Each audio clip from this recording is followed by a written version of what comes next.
4, 3, 2, 1, boom. What's up, champions? Coach Rael here. Welcome to Getting Real with Rael. And I have my awesome guest, Andrea K. Goodman, today. And I'm excited to be sharing some time with her. You're going to hear an amazing story of a powerful woman. When I say powerful, she puts the P in powerful. So once again, you can connect with me at www.raelandrews.com. And I help entrepreneurs to take action on their health and on their video marketing so they can share their brand and story to the world, make a difference, and they get paid a lot. So if that's you, you can connect with me. I'd love to hear from you and hear your story. But right now we're going to jump in. So Andrea, I'm so glad you're here. Yay, thanks for having me. Yay, I'm excited. So Andrea, I like to, I call it Getting Real with Rael. So, I hope you're ready to get real and I'm a little nervous, Rael. So I like to, one of the things I'm most fascinated about is people's stories, because we know most people's glory, but we don't know their story. And that's kind of the basis of really what my podcast is about. So let's just start right there. I want to go back. So tell us a little bit about where you come from. Where I come from. That's a loaded question, right? Well, I'm here in Arizona, and I was originally born in Missouri. And I was raised by primarily my mom. My mom and dad got divorced when I was 3, but they were really, really great about making sure I had a relationship with both of them. So I still had a great relationship with my dad. Even when we moved out here to Arizona, he stayed in Missouri, but I still saw him all the time. And I'm an only child. And really the main part of my life, and I really just all the positive energy and everything that I have that's been instilled in me is because of my parents. So I attribute everything to them. That's awesome. Now, I didn't know if you knew this, but I'm an only child as well. I didn't know that. Yeah. So listen, for me, I have, and I get that I have specifically 2 things that really, I always remember my mom always used to say, don't dream tonight, son, dream big. And my dad taught me there's no such word as C, where I actually, a C-A-N-T, which I actually erased that word from my vocabulary. Do you have specific memories from your parents, or were there specific things that they said to you that inspired you to be who you are today? Yeah, I was really lucky. So both of my parents are super positive, like I said, really inspiring. And my dad would always say, yes, you can. Just kind of like what you're saying, erase the can't from your vocabulary. Like, yes, you can, and figure it out. He'd always say, just make it happen. I was joking, Marie Forleo says, everything's figure outable, right? And my dad would literally say, make it happenable. Let's make it happen. So, and my mom, super strong woman. She has 8 brothers and sisters, and she was the oldest girl. So she was a caretaker and always had this motherly nature, but she's also has a really hard exterior. And she was always like, don't ever let anything get you down. And you can do anything also. So even though they raised me apart, they always had the same message. And that was really powerful and made a huge impact on me. That's awesome. Make it happenable. I wrote that down. I like that. I think I'm going to coin that. Make it happen. Not allowed to, because I already did. Yes, I love it. I love it. So now, I don't know if you said it or not. I apologize. Now, are your parents still with us? No. So my dad just passed in February. Oh, yes. So that's a big part of my story also, right? Because I just had him home for a hospice. So. That's right. You were telling me. Tell me a little bit about your dad. So what did it mean to you to be able to be there? I know you as an entrepreneur, that's why we do what we do. And so you were able to be there for your dad, correct? I was, yeah. So since I am an entrepreneur, I obviously have full control of my schedule and flexibility. So I was able to make a pretty hard decision and say, you know what, I need to put everything on hold and bring him home into our home. And we had hospice care, and I was able to care for him 24/7. He has Alzheimer's and he had cancer. And it was difficult, very difficult, especially with Alzheimer's, but I would not trade it for the world. And that is why I'm so passionate. Even another reason why I do what I do, I'm a sales and marketing consultant, and I specifically help people start their businesses, or if you have a business, I'll help you scale it, right? That is why I do what I do, because we all need that freedom, right? We all need the flexibility, because life is what's going to happen first. And people who aren't putting their life first, well, we need to talk about that too, right? But life is what's going to happen first. So you need to have that flexibility. And I was able to take care of him. And oh man, I'll get even emotional just thinking about it. Nothing compares to being able to do that. My parents are divorced. They divorced when I was 3. So my mom was helping me outwardly, but I was doing everything. Well, we had a lot in common. My dad left when I was 3. And, Andrea, I think I hear your story, and, my dad got Parkinson's, and I think nothing's fun, but Alzheimer's, Parkinson's, dementia, wow, those probably some of the worst, and, I, like you, I was able to spend time with my dad, and some of the best memories I had, like I remember my dad, when Parkinson's got really, really bad, my dad had 2 loves. One was music, playing the piano, and the other was working out. And it was the craziest thing, he could barely stand up. It'd take you 2-3 hours to get him dressed, but take him down in a wheelchair, put him in the gym, he'd get up out of that chair. And he would just awesome. put him in front of a piano, lift his hands up there, and he's like Liberace. Do you have what memories do you have with your dad in those final times? I want you to share some of the most special memories you have with your dad. Yeah, so interestingly enough, like you, my dad was a fitness buff, huge fitness buff. And I think that's probably where we both get this, right? I have a background in fitness also. He also had let me back up a little. He also had his leg amputated. I'm looking down, so I'm looking at my leg. He had his leg amputated when I was 15 years old. So forever ago, he was on his roof changing his satellite, because again, he can do anything, right? He was 76 years old, changing his satellite, and he fell off his roof. So as a result of that, he had 9 surgeries, and finally he's like, no, we need to cut it off. Like, I can't play golf, I can't swim, I can't work out, I can't do any of these things. I just want to have it amputated. We went to the first doctor, and they're like, no, because of your age, we're not going to do an elective surgery. We're not doing that. No. Doctor number 2, no. He's like, okay, let's go to a different doctor. Went to another doctor, and he said, you think you can recover from this? You can handle this? And my dad's like, yes, sir, I can. Had the amputation, and within 2 weeks, he was playing golf with his prosthetic. So my point of all that is, even in the last week when he was here at the home in hospice, he was still trying to stand up out of his chair by himself, saying that he can do it, saying he didn't need help. I mean, it's bringing tears to my eyes. He was still, the very last days of his life, pushing himself and knowing that he could do it. So what I did my best to do with my hospice nurse, we worked together. We tried to make it so he didn't know how much we were helping him. Just so mentally it calmed him. What was the last thing your dad said to you? I love you. Yeah, he did. We knew. So normally, I guess normal from what my hospice nurse said, when he reached the state that he was in, it was called the death rattle. Are you familiar with that at all? Mm-hmm. The very end part. She's like, usually this will take, today, the rest of the day, and he'll pass. So my dad's heart was so dang strong from all the exercise. Everything else was shutting down. But 3 days, he was doing this breathing and this rattle. And he finally would stop talking. But before he passed, we were able to pray over him. He was also a minister for 12 years. And we were able to pray over him and talk about everything. And, he said, thank you. And he said, I love you. And I didn't know that those were going to be the last words, but I was really lucky that they were.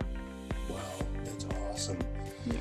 Whew, thank you for sharing that with us. So, switch gears for a second. Bring me back to my dad's memories.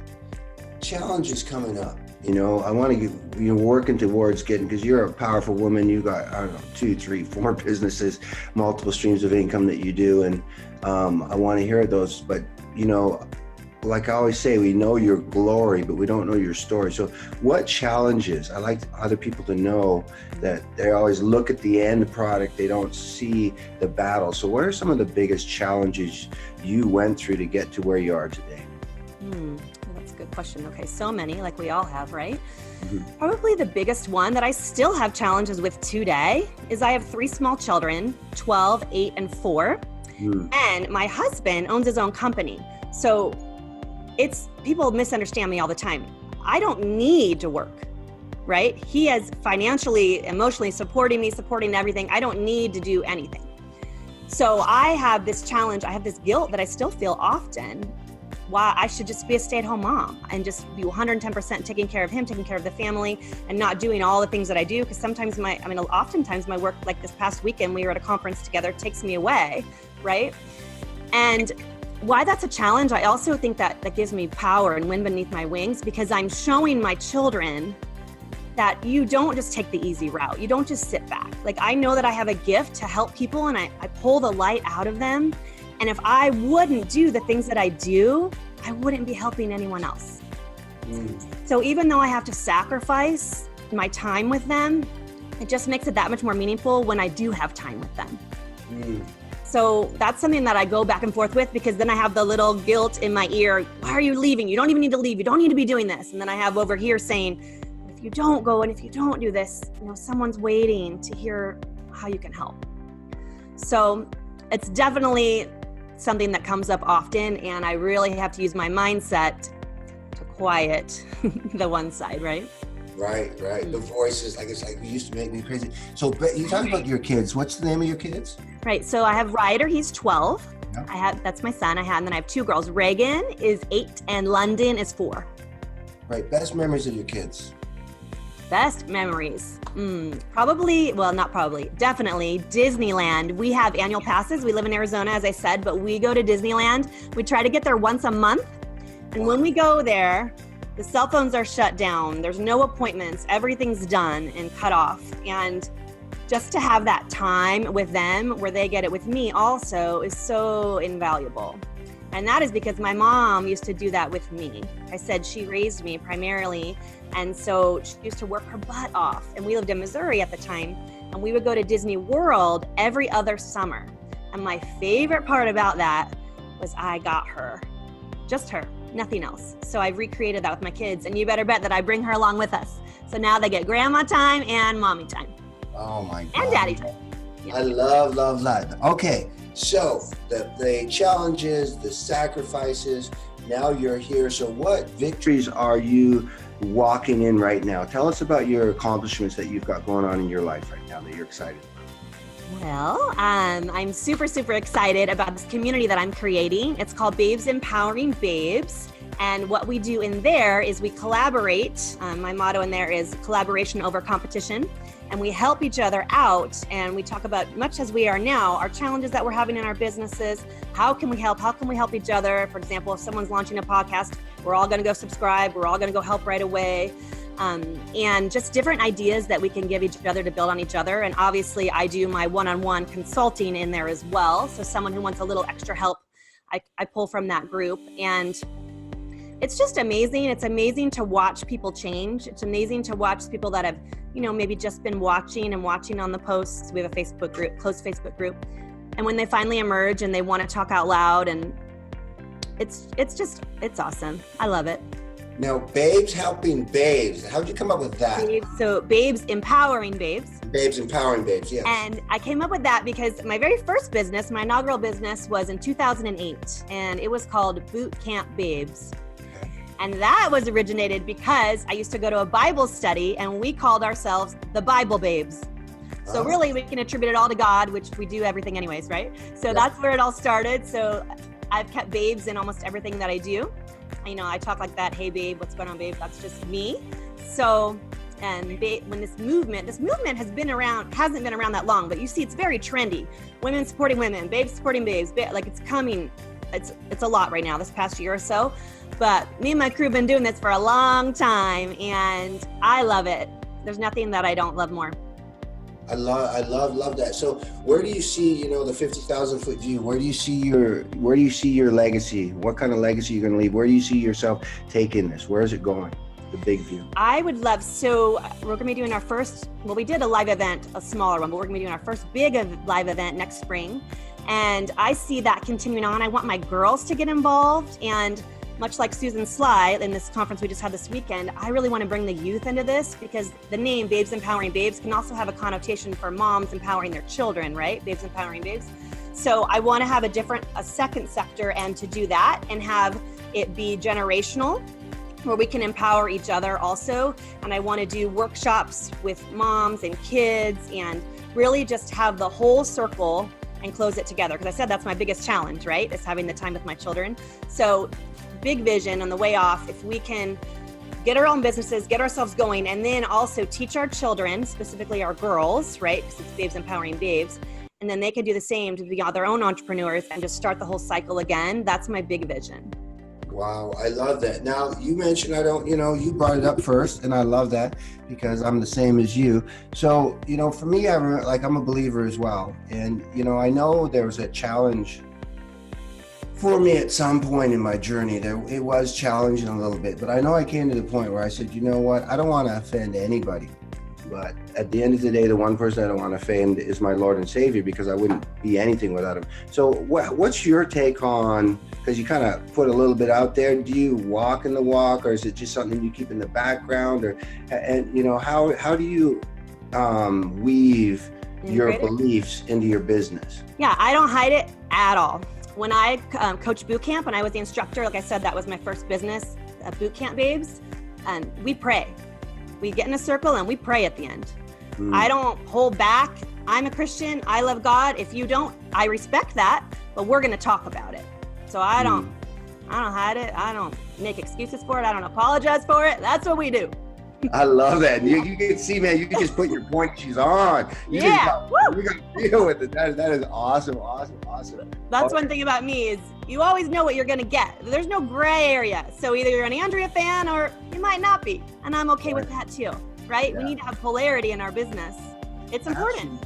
Absolutely, because that, I was just talking with my daughter, and I love, I love Susan Sly. These women, they need more powerful women like you. And I was talking with my daughter, and we're having some challenges right now with my daughter, unfortunately. But, and it's like, I was trying to share with her that because, there's that issue of peer pressure and wanting to be accepted. And I wanted to instill in her that, it's much harder, but it's more powerful to be a leader rather than a follower.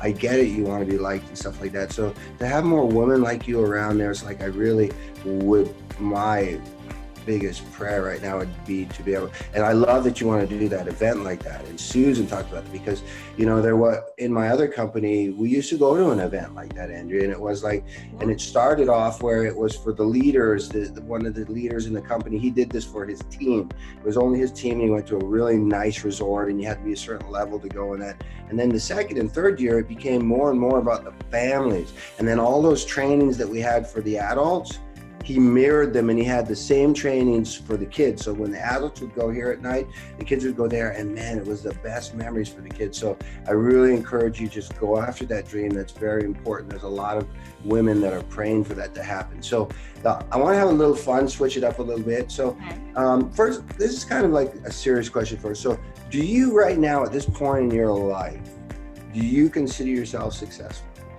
And what does that look like? That's a good one. That's going to be a hard one for me, right? Because no, I don't feel like I'm ever there. When I hit that goal, what's the next one? And sometimes even to a fault, I need to remind myself, celebrate, pause, take a breath, and celebrate for a second. So that is something that I work on daily. I am grateful for the success that I have had, but I'm definitely not there yet. Okay.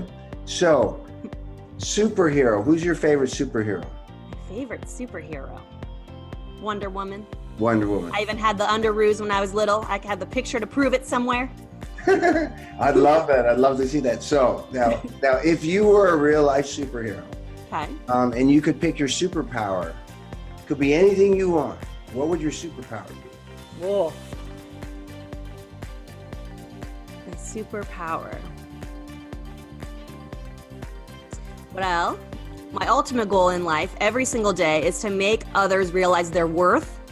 So instead of all the work that I have to do, I'd like to just snap my fingers and they got it, right? Wow. So that would be awesome. That would be awesome. So your superpower would be able to... pulling the light out of someone, so I literally just pulling it out. Done. Wow. So I love that. So your superpower basically would be able to turn people's light on and make them shine. Yes. Pull it right out. Oh, I love. Right now it takes me a little bit to do that. Yeah. It's so funny, I love this interview because, I've known you for a long time, but we really have a lot in common. As you know, my thing is, it says right behind there, I'll believe in you till you believe in yourself. It's the same kind of thing where, we're both only children. We have 3 kids. You have 2 boys and a girl, or 2 girls and a boy? I have 2 girls and a boy. Okay, so we're a little different there. Yeah. But we're the same thing. Okay, so the what was I going to say? Favorite book? I have lots of favorite books. I don't really know how I'm going to pick one favorite book. You can pick a couple. I'm a book horse, so I like to see what the other people are. Okay, so a recent one that I just read, Brené Brown, Okay. Dare to Lead.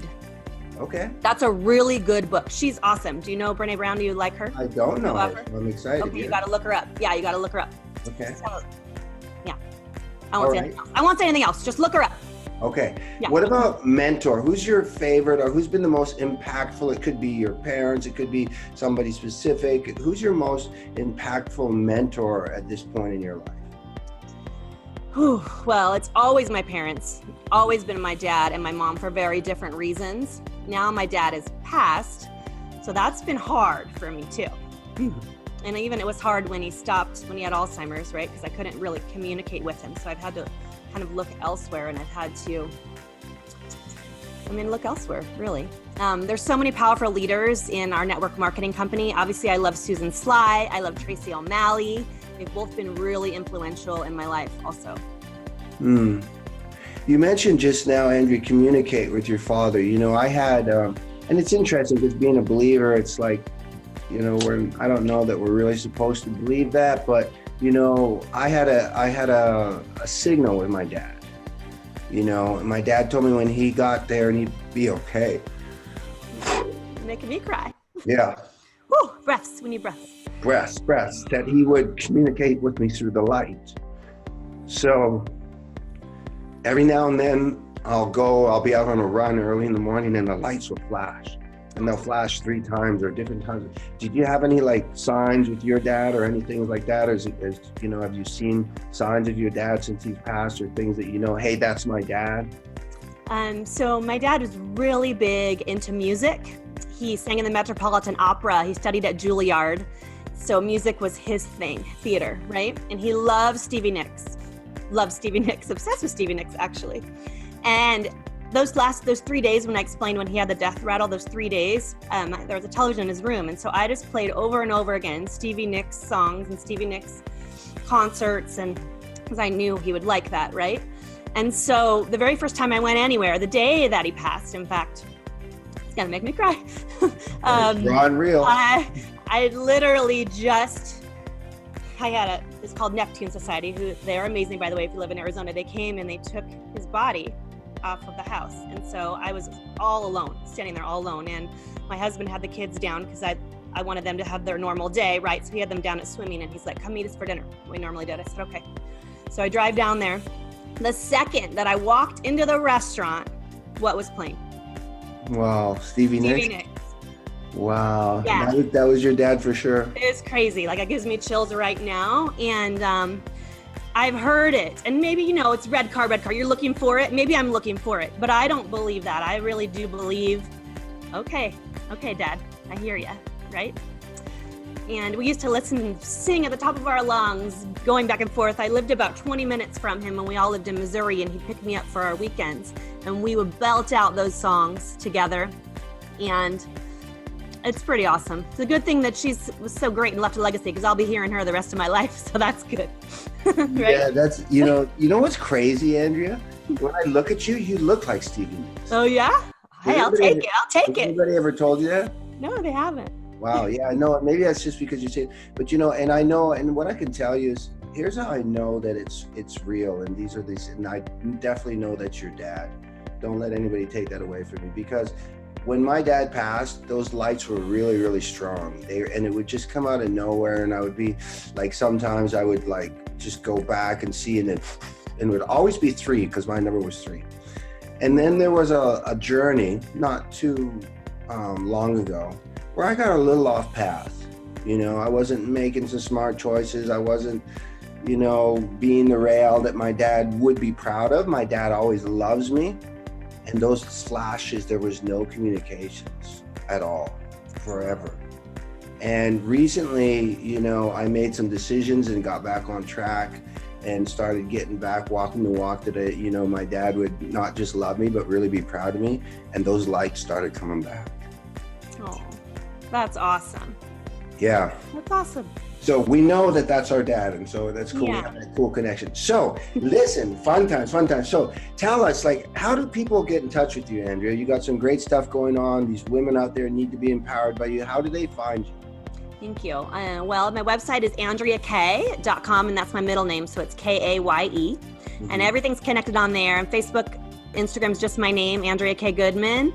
And you can find all the goodies there. If I'm doing my job right on social, you should be able to be pretty easy to get to me, right? Yes, and you have a podcast too, right? I do have a podcast. I just started it. Thanks for reminding me. It's called Let's Goal. Let's go. Yeah. Yes, I love it. So we talk about business and life, mindset. We've got it all intertwined in there because you can't have one without the other. So I love it. Yeah. Awesome. So last thing, so to those women out there, to those babes that you want to empower, young and old and in the middle, what would be 3 pieces of advice that you would give to them? Number 1, never give up.